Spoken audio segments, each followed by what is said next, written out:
Jika kamu hanya ingin bahagia, maka hal ini dengan mudah bisa kamu capai. Tapi jika kamu berharap lebih bahagia daripada orang lain, ini yang sulit. Karena kita selalu punya anggapan kalau hidup orang lain lebih bahagia.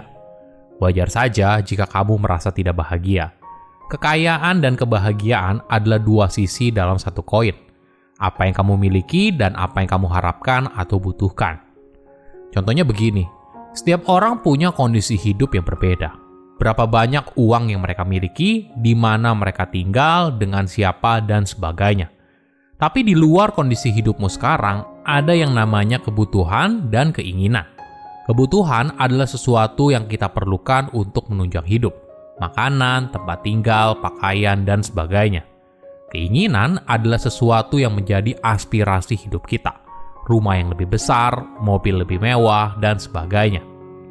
Tentu saja kondisi hidup dan kebutuhanmu mungkin sudah jelas terlihat dalam realitas saat ini. Tapi keinginan itu hanya ada di kepalamu. Jadi ketika kamu melihat temanmu lebih sukses atau lebih kaya, jangan habiskan waktu untuk cemburu. Jauh lebih mudah untuk mengontrol ekspektasi hidup yang kamu inginkan daripada mengubah kondisi hidup yang kamu jalani sekarang. Halo semuanya, nama saya Michael. Selamat datang di channel saya, Sikutu Buku. Kali ini saya akan bahas buku Same as Ever karya Morgan Housel. Buku ini membahas di tengah dunia yang berubah, ada beberapa hal yang selalu sama, tidak peduli waktu dan ruang. Jika ditanya soal bagaimana dunia 50 tahun lagi, para ahli sekalipun kesulitan menjawab hal ini. Tapi di sisi lain, apapun kondisi di masa depan, manusia masih tetap merespon pada keserakahan, ketakutan, peluang, risiko, ketidakpastian, afiliasi sosial, dan bujuk rayu yang sama. Tidak aneh, walaupun tingkat pendidikan semakin tinggi dan informasi semakin mudah diakses, di era sekarang kita masih bisa terjebak dalam penipuan keuangan. Kelakuan manusia yang tidak pernah berubah merupakan pelajaran sejarah yang paling berharga. Karena ini merupakan cuplikan singkat soal apa yang mungkin terjadi di masa depan. Manusia lebih mudah didorong oleh sebuah cerita daripada fakta statistik. Gak percaya? Coba lihat pasar saham setiap harinya. Harganya yang naik turun seringkali bukan karena fundamental perusahaan yang berubah, tapi cerita apa yang kita baca di internet. Misalnya, kita membaca kalau industri masa depan adalah mobil listrik. Maka tidak aneh apabila kita menjual saham yang kita miliki di perusahaan yang produksi energi fosil. Tapi, apakah ini artinya perusahaan tersebut langsung merugi atau bahkan tidak bisa bersaing lagi? Belum tentu kan? Saya merangkumnya menjadi 3 hal penting dari buku ini. Pertama, perilaku yang tidak pernah berubah. Saat krisis ekonomi melanda dunia pada tahun 2008, banyak orang merasa ini merupakan krisis ekonomi terburuk sepanjang sejarah. Tapi apakah ini yang terakhir? Ternyata tidak, karena ada pandemi COVID-19 pada tahun 2019. Kejadian yang mengubah dunia ini datang dan pergi. Mungkin saja ada krisis ekonomi beberapa tahun lagi. Tidak ada yang tahu kapan dan bagaimana hal ini terjadi. Namun yang pasti, kita tahu bagaimana seorang akan bersikap dalam kondisi tersebut. Akan ada orang yang berinvestasi gila-gilaan saat krisis, tapi ada juga yang sangat hati-hati, karena mereka takut apa yang terjadi di kemudian hari. Perbedaan keduanya berasal dari pengalaman seorang ketika mengalami sebuah krisis. Seseorang yang selamat dari krisis mungkin berpikir 2 kali soal investasi di saat krisis. Tapi bagi mereka yang belum pernah merasakan krisis, mereka justru lebih mungkin untuk berinvestasi di momen tersebut. Itu sebabnya generasi yang hidup pada masa krisis ekonomi tidak pernah memandang uang dengan cara yang sama setelahnya. Mereka menabung lebih banyak, mengurangi hutang, dan waspada terhadap resiko sepanjang sisa hidup mereka. Rasanya memang tidak nyaman untuk berpikir bahwa apa yang belum kamu alami mungkin mengubah keyakinan yang kamu miliki. Karena hal itu berarti mengakui ketidaktahuanmu sendiri. Jauh lebih mudah untuk berasumsi orang yang tidak sependapat dengan kamu mungkin saja tidak berpikir sekeras kamu. Jadi lebih baik fokusnya bukan pada khawatir soal berita yang ada di internet, tapi lihat bagaimana kamu dan orang sekitarmu bereaksi. Apa respon yang mereka ambil? Jika kamu bisa mengontrol bagaimana kamu bersikap, maka tidak peduli betapa banyak peristiwa yang muncul dan tenggelam dalam hidupmu, kamu pasti akan selamat. Kedua, apakah masa lalu lebih baik? Kenapa orang suka nostalgia dengan masa lalu? Apakah beneran lebih baik daripada masa kini? Mungkin kamu pernah dengar ungkapan, "Piye kabare, isi penak zamanku toh?" Ada contoh yang menarik di Amerika Serikat.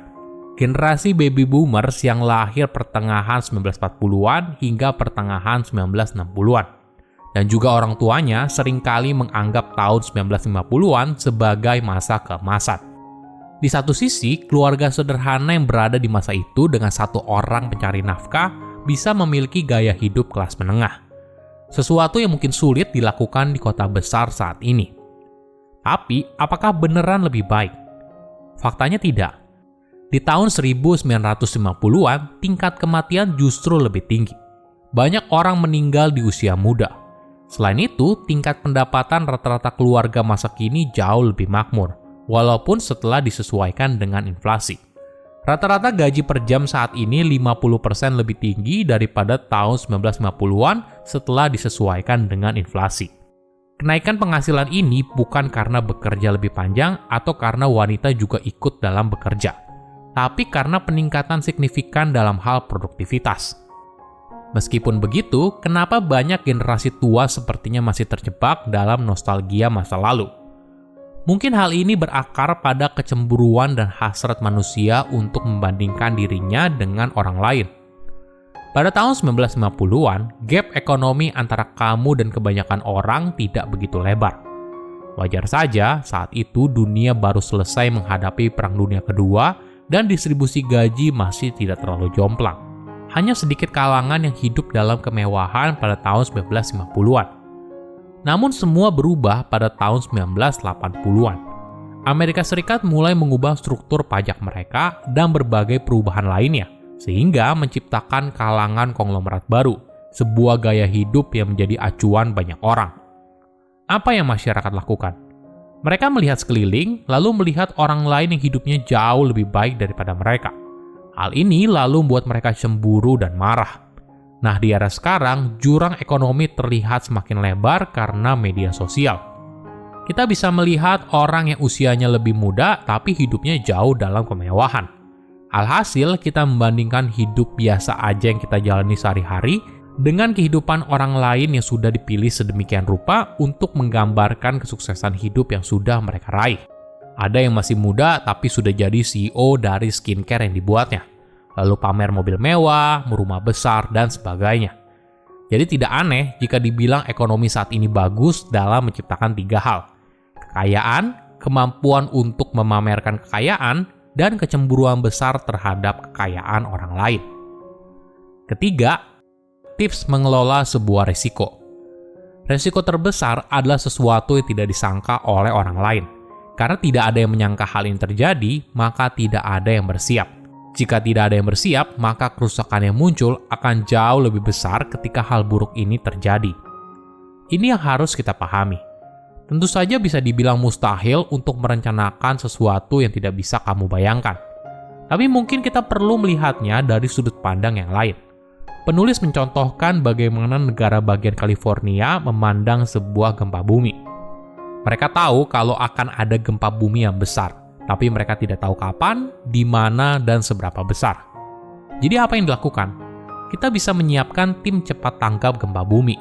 Selain itu, kita juga bisa membangun gedung yang mampu bertahan menghadapi gempa yang mungkin saja tidak akan muncul bertahun-tahun kemudian.